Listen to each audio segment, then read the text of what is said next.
Hello friends. Now we are considering various foreign influences on English. Old English period.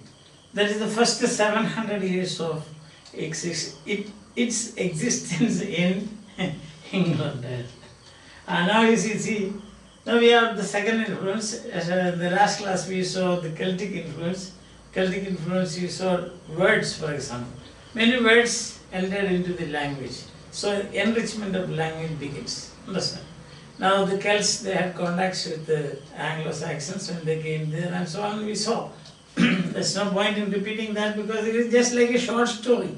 Now here again another short story, that is Latin influence on English, on Old English. Latin influence on Old English, when we consider, it's a very long and very extensive. The second great influence, you can say, the second great influence. And it was really the Anglo-Saxons' contact with the Romans. The Romans were of a higher status and higher civilization. So they had many things to learn from them. Because this, when we consider the Celtic and the Anglo-Saxon, Celts were not that much of level, you can say. No. When you compare Germanic people and Celtic people, Germanic people consider the Celtic people as their a conquered race. Understand? A conquered race. That is a submerged race. But the Romans is not like that. Because Germanic people, they had contact with the Romans even before they came to England. That's the thing. So it's a very extensive, about 700 years. It's a long period. So even before the Germans came to England, the Anglo-Saxons came to England, the Roman influence, they had undergone Roman influence. That's the thing. So we say what we have over many centuries and constantly renewed. That's the thing. The influence of Latin was, or the Romans speak Latin. So the Romans, for many centuries it continued. And also it was renewed for long before. And continued throughout the Old English period and even before that. So what happens is that what we do for our purpose, our learning purpose, we say there are three periods of Roman influence or Latin influence on English. The first period we say zero period. Zero period. This is the zero period. Second is the first period. And the third is the second period. Second period, or what we call the Romanizing, Christianizing of Britain. Christian influence, Christianizing of England. So that itself is a short story. First period is, you can say, after the arrival of the Anglo-Saxons. After the arrival of the Anglo-Saxons in England. So that means, what is this zero period? Zero period means their history, the history of the English people or the English language had not begun. That means where were they? The Germanic people were in their continental homes. That is Germany, in Scandinavia and so on. Understand? So zero period means that is, or you can say continental influence. Continental influence. What is this continental influence means? Means when they were in Europe. When they were in the continent of Europe. Who? The Anglo-Saxons. They had not come here.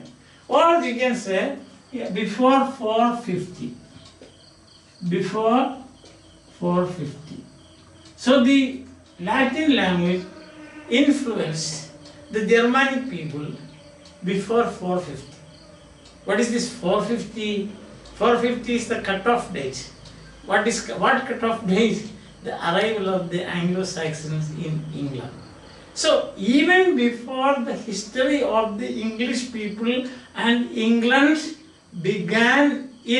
had begun in England, say from 450 onwards. Before that, when the Germans or the Anglo-Saxons were living in their continental homes, they had contact with the Romans. That is Latin language. So that period of contact between the Germans and Germanic people and the Latin-speaking Romans, you give the name zero period, because their history in England is zero. Where are they now? Where were they now? They were in their continental homes. Like suppose Indian students, they go to America for higher studies. So even when you are in India, you come into contact with the Americans. Then we can say you had American influence. But that is your zero period, because you are still here in your native place. You are not in America. And then you go to America. Then you come into contact with the Americans and their language. Then you can say it is the first period. And then after that, you cultural contact and things like that, we can say that is the second period. I hope you understand. Say a group of students, you are in India and you come across some Americans, say higher studies or exchange program in university or something like that. So you come in contact with their culture, their way of talking, their language. American language is a separate language, so to say. You can say, although they are speaking English, Americans will never say they are speaking English. They will say we are speaking American language or American English. They will say. American language. Many historians of American English, they prefer to call American English as American language. So you can say that when you are here, then you had contact with the American language. So that is the zero period of your contact. You go to America, then you come into contact. That is your first period. And then after some time, say after you complete your PhD also, you remain there in Harvard University as a professor. Or all the 10 of you or 20 of you, you are in professors in Harvard University. Then you come into contact with the university people. That you can say your second period. It's like that. Okay, I hope you understand that. Very good. So, first today what we will consider is, we will just see what actually happened during the zero period. Zero again, zero. Yes. Zero again means what? That their history, they had not arrived in England. So when the Germanic territory was part of the Roman Empire, Germanic territory and France and so on, part of Roman Empire, Caesar's empire. At that time, Germanic people had contact with the Romans or Latin speaking people, and then many words entered into the language. That's it. And you have contact. There were 2-3 reasons for that. First reason, of course, was conquest. Conquest. That is the Roman conquest of the Germanic territory. That is, we also saw England was occupied by the Romans for some time now. Yes. So that is the thing. So conquest. And then what happened at that time? At that time, Celtic people borrowed words from Latin language. When the Romans conquered England for some time and stayed there, at that time, the Celtic people borrowed words from Latin. And about that we will see after some time. Okay. So one is conquest, second is trade.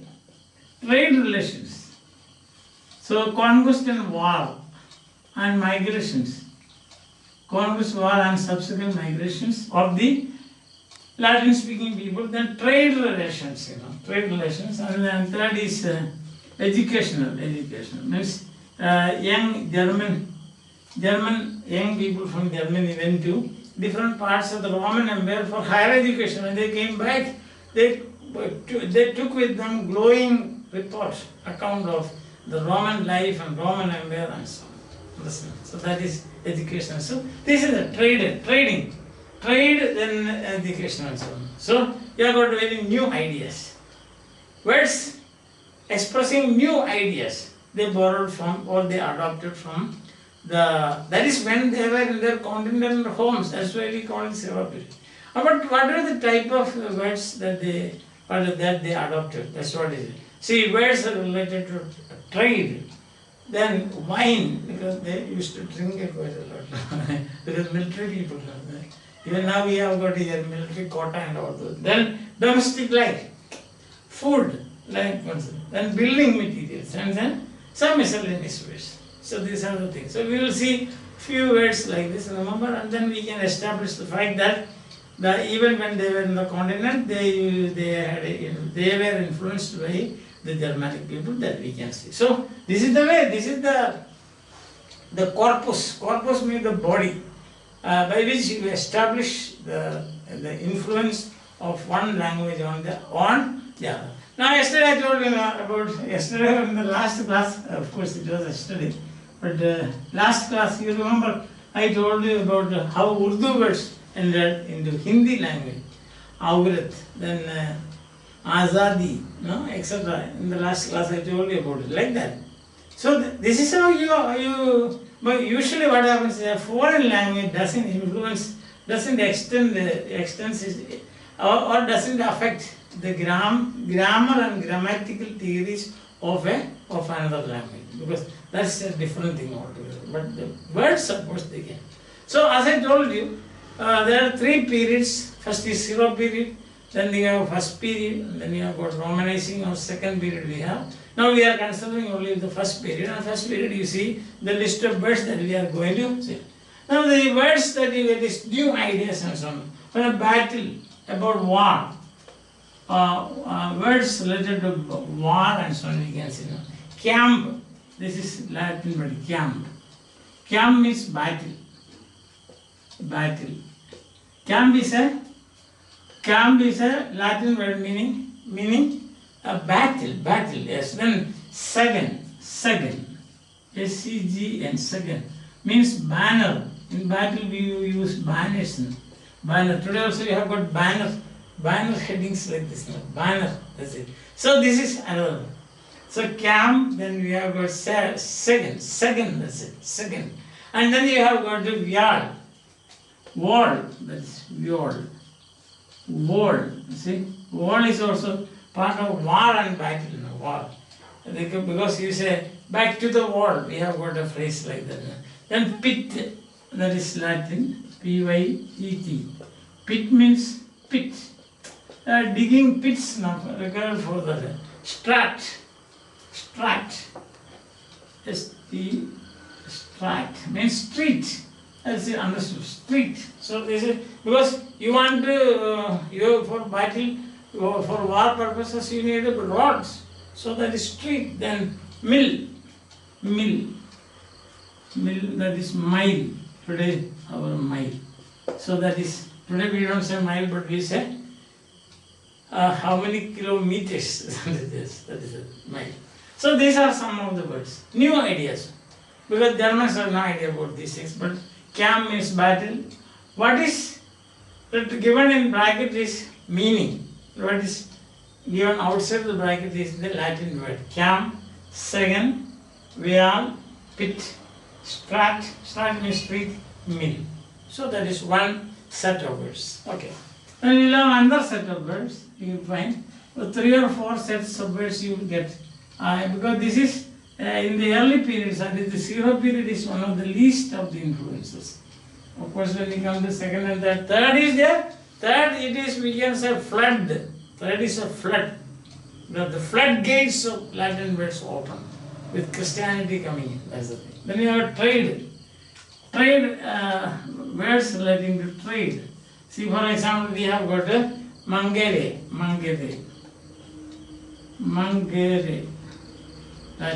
Now, mangere, that means monger. Monger means seller, one who sells. Fishmonger, we say. In English, we say no, fishmonger.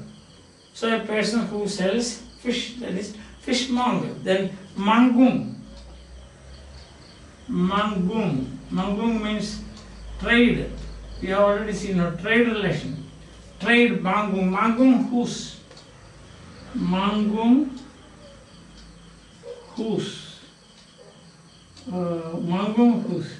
That means shop. Trade shop. That is trade house. Trade house means a shop, isn't it? Then punt means pound. pound. Because Latin is a phonetic language, so you pronounce and read the same thing. Understand? Then you have got the minute. M-I-N-E-T, minute means to mint. Money minting, no? Minting money, that's it. Pun mint, you see, that is. Mint. So these are words related to shine. Again, see, it's very easy to remember. If you know mangare, then you have got manga, mangung hus, mangung hus, punt, pound, and minute. And these are related to trade. So words related to war, words related to trade and commerce, because they had relationship with these people. Commercial, trade relationship. The Romans and the Germanic people had trade relations. Then they had a conquest relationship. Then they had an educational relationship. So different relationships. And then you had words relating to wine, because wine is a very important thing for a war, you know. People take wine to get some energy and all. Like as we say, boost is the secret of your energy. So these people say wine is the secret of their energy. We don't know. Those people take, those who take wine, they wine. So you have got a wind, sorry. The word is wind and the meaning is wine. That is, English word is wine. Then must means new wine. Sorry, you have got must. Means new wine. So it's all about wine. Wine drinking, isn't it? That is very important now. And then sesed means vinegar. Sesed. Vinegar. Vinegar. Vinegar, you know, you use for this. Then flask. Flask. Means bottle. Today also we use, you know, bottle. Bottle, listen, bottle. So, flask. So those days, these days people will say, we will have a full. We should have a half or full, they say. I mean, those people who drink, I have no idea about this thing. So there is a full. So I have finished a full on Christmas Day. Like that people will say. So flask means full. So those people also might have said one flask of wine. That means one full bottle of wine. I mean, something like that you can imagine. Understand? Then you have got some words relating to domestic life. You say, for example, utensils and so on. So you have got words like what is sittle. Sittle, C-Y-T-E-L. Sittle means kettle. So you can pronounce it as sittle or sometimes kittle. Because C is pronounced as a K. Messe. Messe means table. Today also you say Hindi mez. Mez is mez par baithna nahi hai. Don't sit on the table. Yes. And then teppad. Teppad means carpet. Then kuppe means cup. See, kuppe. That is kuppe. Then dish means dish. Kuppe means cup. And teppad means carpet. So that is about the family life, means domestic life. Understand? Then you have food items. Food. So for example, buttery. Buttery means butter. Buttery is Latin. Butter is the meaning for that. Tingle means tile. Today we speak about petrified tiles and so on. So tingle, yes. And then you have got see that building materials like building, copper. Building, copper. C-O-P-E-R, you can understand this. Copper. Copper means copper. Understand? Yes. Sorry, this butter and not tingle. Sorry, tingle is here. Sorry, tingle. Tile, that is building materials. Isn't it? So you have got butter, then a plume. That is the word. Sorry, plume. Plume means plum. It's a plum cake, you know. Plum. It's a plum cake. That is food. So food you have got two words, butter and plum. And building a copper tingle. Tingle means tile. Understand? So different sets of words you will find borrowed from Latin. Understand? Because they were the people of higher education, higher culture, higher civilization. So the Anglo-Saxons had much to learn from them. Not unlike that of the influence of the Celts, because Celts, they are considered to be low to the Germanic people, but these are very high people. And then you have got some miscellaneous words, some miscellaneous or other words like mule. Mule means, mule. Mule, that is a mule. And then dragon.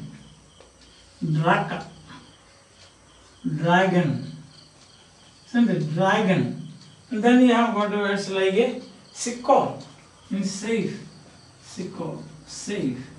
So you can remember some few words, not of kirike or chiriche. Chiriche or kirike, you can say. That is church. So they would say that we are going to kirike. Kasere.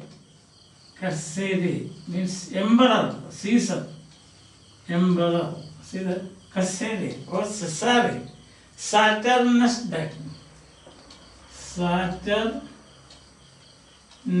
died. Saturday. Saturnus died. Saturday.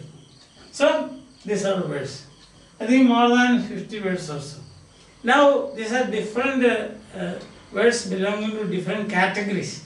Like we have seen war, then food, then domestic life, then building materials, then you have got wine, see that? Then you have got some miscellaneous words, trade, see? And church, say church for example is religion. So you have got different words like that. This is, probably we can say, with this we can end the discussion of Latin influence on English during the zero period. So zero period again means the history is zero as far as English and England is concerned in relation to the Germanic people. The Germanic people had not come there. Or you can say this is something that happened before 450, because 450 is the cut-off date for the Romans to come. Sorry, the English people to come to England. Understand? So they came only after that. So once again, I will just give you a brief summary of what I have just so far telling. Comparatively, Celtic and Latin is a huge influence, we can say. And the Germanic people profited much from the Latin influence because they could learn new words, see, about different areas of life, agriculture, war, trade, building, architecture. No? So building, then food and so all those things. So therefore it was an influence, it was, they adopted happily these words. Because for them, they could say they could go up in the level, in the ladder, no? That is equal to Germans. Equal to the Romans. Romans, those days were the most civilized people, no doubt about that. Classical language, classical literature and so on. Okay, so this was welcomed by the people. In fact, they ran after the Romans to get some words like that. And then they adopted that in their language. Now, Latin, extensive influence. So even before the Anglo-Saxons came to England, that is before 450, when the Anglo-Saxons were in the continent, the influence started. Because at that time, Germanic territories were part of the Roman Empire. And when after some time Caesar conquered France, or they called France those days Gaul, G-A-U-L, Gaul. Famous in history is Caesar's Gallic Wars. Caesar's